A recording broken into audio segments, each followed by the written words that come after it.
What's up, everybody? Welcome to another episode of China Update, where I try and help you guys keep on top of the world's #2 economy. My name is Tony. For those of you watching for the first time, I work in China in an executive role, and part of my job requires that I follow the big macro developments coming out of China. So if that's something you're interested in, and if you want to be as informed about these sort of developments as my clients, maybe consider subscribing. Hello, everyone. It's good to see you guys. It has been a lot of episodes this week. For those of you who haven't seen the midweek episode from Wednesday, click up here, it'll take you to that episode. We also had a full Taiwan edition yesterday because there's been so much coming out of the Taiwan Strait situation at the moment. If you click up there, the second video will take you to the Taiwan video, and this is the regular end of week China update. So I think we should just jump in, guys. No need to waste time at the beginning. If you enjoy the video, don't forget to smash that like button, and my Patreon details are below if you're interested in that as well. Okay, let's jump in. General Secretary Xi Jinping undertook a southern tour of China this week, making several key policy announcements and speeches about the future policy direction of the country. We need to remember that within China itself, many are comparing and contrasting Xi Jinping's southern tour with the famous southern tour of Deng Xiaoping in the 1990s, which has a legacy of transformative economic reforms. On Monday, Xi Jinping made a speech while visiting the Chaozhou Three-Circle Group Co., an electronic component and communication device manufacturer in Canton. As an aside, 2 days later on the Wednesday, Japanese authorities announced that they would be bringing espionage charges against a 45-year-old man in Japan for allegedly diverging information on the production of conductive particles used in touchscreens to the same company, Chaozhou Three-Circle Group.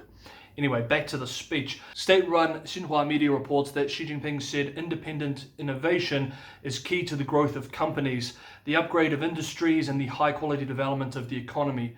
Quote, "Now we are undertaking major changes unseen in a century, and we need to take the road of self-reliance on a higher level," end quote. And quote, "We are on the cusp of unprecedented changes in this century, and we must take a path towards self-reliance, and this means we must become independent in our innovation drive," end quote. Now, the term that was used by Xi for self-reliance is 自力更生, which was first coined by Chairman Mao and still carries Mao-era statist and closed country connotations for some people. On Tuesday, state-run Xinhua media reports that General Secretary Xi Jinping inspected the People's Liberation Army, Navy, Marine Corps, and stressed building it into an elite force. He also stressed that the troops should be prepared for war. On the visit, the state-run Global Times wrote, quote, "The PLA Navy Marine Corps is an important force of conducting amphibious operations against islands and enhancing the combat capability of PLA Navy Marine Corps, and modernizing of its equipment and weapons may help it play a bigger role when it comes to dealing with the Taiwan question in the future," end quote. Later in the same piece, quoting an expert in Beijing, the paper continued, quote, "One of the missions of the Marine Corps is conducting amphibious operations and serving the Taiwan question by non-peaceful means when necessary. But with the fast development of China and its expanding overseas interests, the Marine Corps also have eyes on multiple missions in the new era, including protecting China's overseas interests," end quote. Like I said, if you want to see a special episode I made just on Taiwan developments, click up in that corner there. On Wednesday, Xi Jinping gave a speech in Shenzhen to mark 40 years since the creation of the Special Economic Zone. There wasn't anything particularly new policy-wise in the speech. Content similar to what he talked about on Monday was discussed, with the seemingly contradictory themes of opening up and reform, as well as self-sufficiency, both being prominent. During the speech, the General Secretary was coughing quite a lot, sparking rumors about his health, but it's too early to know whether it means anything or not at this point. It could just be that he has a dry throat. Again, Xi Jinping expressed his pessimism for the coming years and what this means for Chinese national strategy.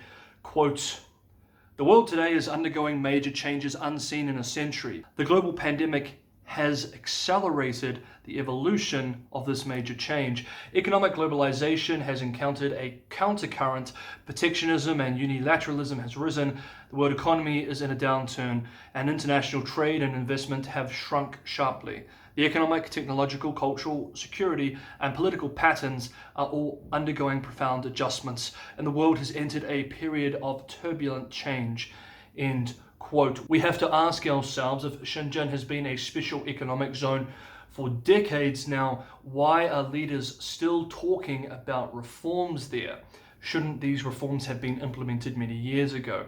Well, on Thursday, the party secretary of the city, the party secretary of Shenzhen, expressed in an interview with Chinese media that Shenzhen's reform agenda has stepped into quote-unquote deep water, and some of it is, quote, no man's land, end quote, and that the hardest part will be going after, quote, powerful vested interests, end quote. The Hong Kong-based South China Morning Post reported over the weekend that a mainland military source said that since late September, many orders have come from Beijing telling military propagandists to, quote, strictly avoid US election topics, end quote. Quote, it is a strict order for everyone to follow, not only serving members of the armed forces, but also retired personnel. Military experts and think tanks are told to strictly observe the new directive, end quote. On Wednesday, the US State Department formally warned international financial institutions conducting significant transactions with individuals deemed responsible for China's crackdown in Hong Kong, including Hong Kong Chief Executive Carrie Lam, that they could soon face sanctions if they continue with these transactions. On Thursday, US President Donald Trump told Fox News that, quote, I have not spoken to him here being Xi Jinping, in a while because I don't want to speak with him, end quote. Yan Xuetong is the Dean of the Institute of International Relations at Tsinghua University, China's #2 institute that studies international relations and international law. #1 is where I studied. Anyway, Yan and several other high-profile Chinese scholars in recent weeks have warned the government in China against ideological competition with the US in some sort of global competition. Yan Xuetong wrote in a piece this week, quote, the question of what to compete for and what not to compete for has become one of strategic choice. Competition in the fields of science and technology, economy, military, diplomacy, education, etc. is critical to the success or failure of national rejuvenation, so it is necessary to compete in these fields. However, ideological competition is not conducive to national rejuvenation, and as such, since China's reform and opening up in the 1980s, not engaging in ideological competition has become a major strategic principle for our government. Its strategic significance is manifold.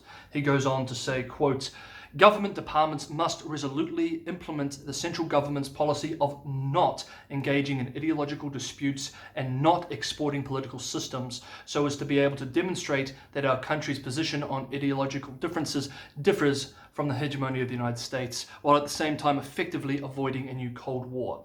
End quote. And to end US-China developments, we have seen yet another poll this week that indicates that US public opinion of China is at historic lows, this time from the Chicago Council on Global Affairs. Let's take a look. As per the findings, quote, a majority of Americans, 55%, say that the development of China as a world power is a critical threat to the United States, as do majorities of Republicans and independents and a plurality of Democrats. American views of China, measured on a 0 to 100, where 0 is very unfavorable and 100 is very favorable, have hit an all-time low of 32, lower than any point in council polling dating back to 1978. Americans are now divided over whether to undertake friendly cooperation and engagement with China, 47%, or actively work to limit the growth of China's power, 49%. From 2006 to 2019, 2/3 have preferred a policy of cooperation and engagement. And a growing number of Americans say that it is more important to build up our strong relations with traditional allies like South Korea and Japan, even if this might diminish our relations with China, 77%, up from 66% in 2018. End quote.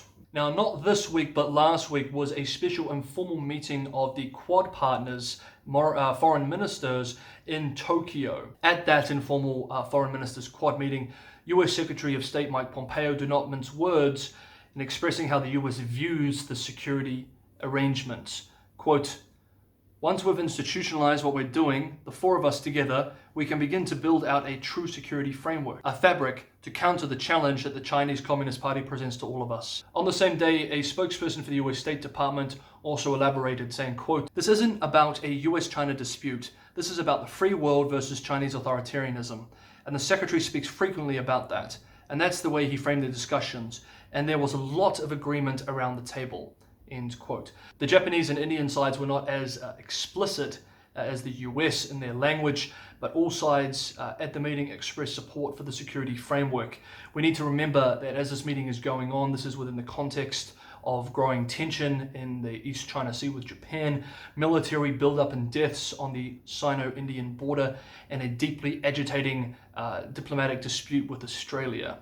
So how did China react this week? Well, on Tuesday of this week, Chinese Foreign Minister Wang Yi told a joint press conference with the Malaysian Foreign Minister, he was in Malaysia at the time, that the Quad strategy promoted by the United States is essentially a, quote, new NATO, end quote.